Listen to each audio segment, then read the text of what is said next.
tún ti gbóyan ọ̀hún dòde gbogbo ọmọ Ìkìrun Àgùnbẹ́ tí bá ń bẹ níbẹ̀ mo ní ẹ mọ̀ ṣàfihàn ó ti ya nílé bàbá tó bẹ́yìn lọ́mọṣẹ́ ní mọ́lọ́ kò sí nǹkan kan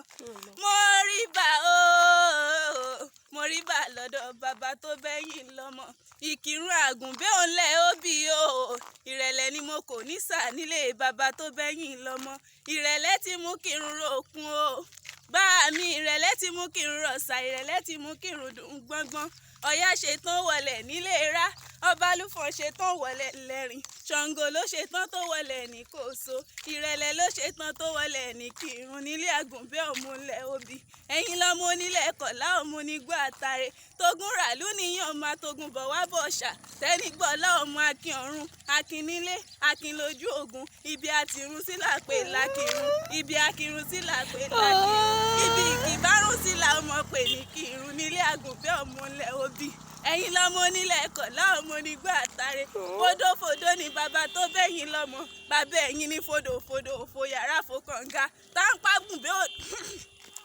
ń pàgùn bí òlódò nílé bàbá tó bẹ́yìn lọ́mọ ẹbí wọn pé ta ló lọ ṣeré ta ló lọ sókè omi táyà bá ń pọ̀ mú nílé bàbá tó bẹ́yìn lọ́mọ ọmọ Bọ́lájí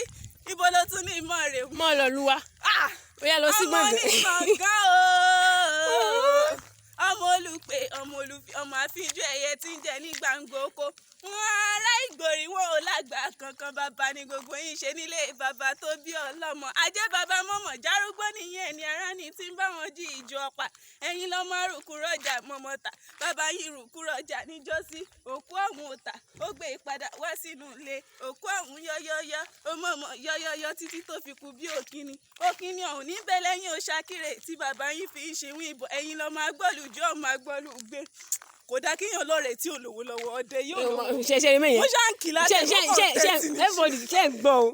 ó ti ń kí mi orí mi ti ń wú ó dẹ̀ fi ṣoṣù kí ní bẹ́ẹ̀ ó dẹ̀ fi gbà ọdẹ kọ́wọ́ bọ́ bóyá máa ń ṣe nìyẹn o bóyá máa ń ọ̀rọ̀ ẹnu akékaka ni bóyá máa ń ké kaka fún mi láti búyọ̀ náà nìyẹn ṣe understand àti parí exam ẹgbẹ́ṣẹ́ wa tó bá ti níṣẹ́ tó ń ṣe ń sìn tó bá níṣẹ́ tó ń ṣe ń sìn kò ní búyàn kò ní ráyè àṣẹ búyàn bọ́tẹ́ bá gbéṣẹ́ wá bọ́lá bá máa bú ọ ẹjọ́ torí Ọlọ́run please for God's sake ẹgbẹ́ṣẹ́ wa for your birthday